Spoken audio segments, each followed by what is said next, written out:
Take a look at your writing goals right now. Grab a piece of paper, and I'm actually going to give you something that I call the guaranteed goal setting method. Some of you may know me as the Triple Crown Daddy winner. Same wife, same kids, same paid for minivan. And yes, these are the exact skills that I'm going to be sharing with you today to bring your writing to the next level, maybe 1,000 times better than it was last week. Listen, if you want to go all the way to pro, tune in. Now, how do I know so much about mountain biking? Well, it's easy when your IQ is a nice hefty 26 PSI. Listen up, because it's about to get real. All right, how to hit the 4-step checklist to hit your 2024 writing goals. Let's go. Number 1, desire and dopamine, okay? Desire and dopamine. The problem with the way you've been setting goals before and the reason they don't work is because no one showed you exactly how to set goals in a way that we are wired to achieve them, okay? The problem is your goals are a checklist, not a desire. Ultimately, if you go off of a checklist and write down your goals and put them on paper, maybe even put them into a picture, you will run out of motivation, you will have life get in the way, you'll be frustrated and blame yourself or something, and nobody wants to be that writer. So the solution is checklist item number 1, meditate on and write out how it will feel to hit your goal.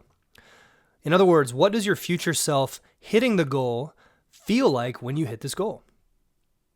What does your future self see looking out from the podium when you come home to your spouse? What do you see when you give the medal to your kid and say, hey, dad won this for you? If you're a writer with any kind of goal that matters to you, we're on a mission to help 10,000 mountain bikers shred with confidence. You're in the right place because this is going to help you. The reason why this works, when you pray, meditate, write out, think about these desires and goals daily, is your brain is already wired to seek out an outcome like this.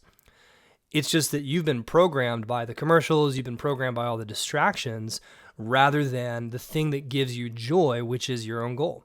So we're wired to feel first and to think and do second. So again, checklist item number 1, write down your goals, but write down how it will feel to achieve those goals once you've written them down. Number 2, we're going to use failure inversion. Now, if you were a character in a mountain bike movie, let's call it How to Lose a Goal in 10 Days, pretend that your character does everything that he or she can do to guarantee failure. Let's list some of those things out. I'll start. This character gets reactive. They don't plan. They can't say no to goal killers. They skip practice. They skip working out. You skip workout, warm-ups. You don't seek feedback. Now, all you have to do to guarantee success is invert the thing that this character who absolutely fails doesn't do. So the first thing you do is you just flip, okay, what's getting reactive? They execute, they're proactive. Instead of not planning, this character plans. Instead of saying no to their goal killers, you say no to every goal killer. Instead of skipping practice, you always practice.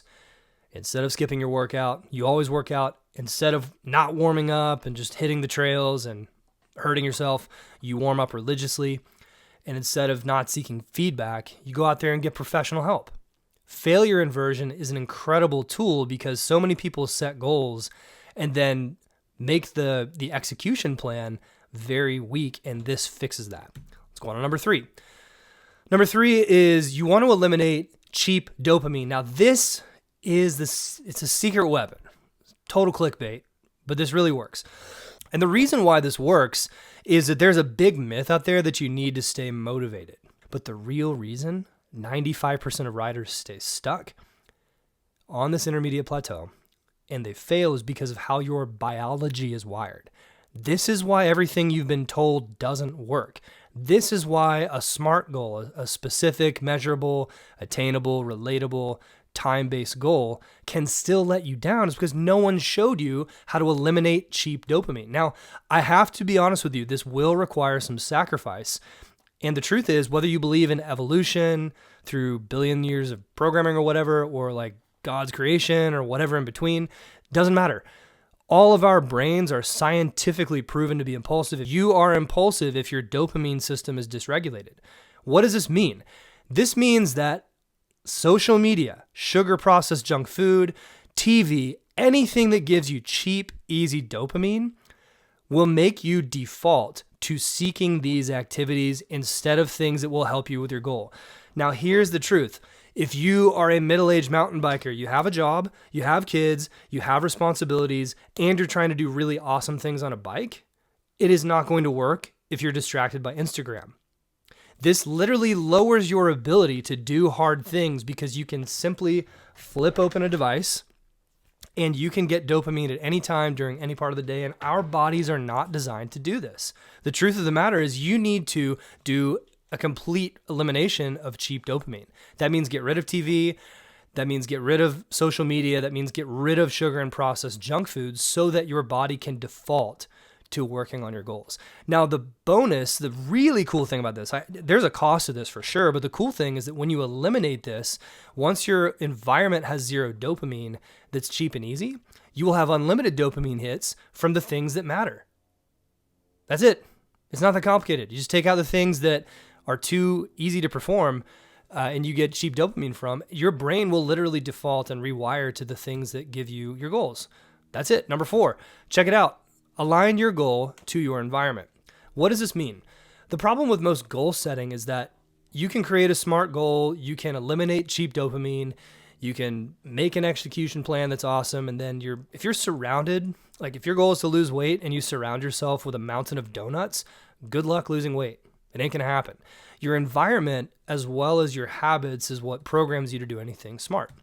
So you gotta audit your environment. Go out there and see, what are you readily watching? Is your home an environment that's going to help you be an elite athlete in mountain biking, or are you a disorganized Amazon shopper? Take a look at your habits. Are your habits helping or hurting? So let's go ahead and recap everything to do now, even if you're watching this later in July. Number 1, write down and meditate, pray, imagine daily how your goal will feel. Number 1. Number 2 is failure inversion. Write out all the things that the failure version of your future mountain biking self does to guarantee failure, and then just do the opposite. Number 3, eliminate cheap dopamine. Number 4, align your goal to your environment.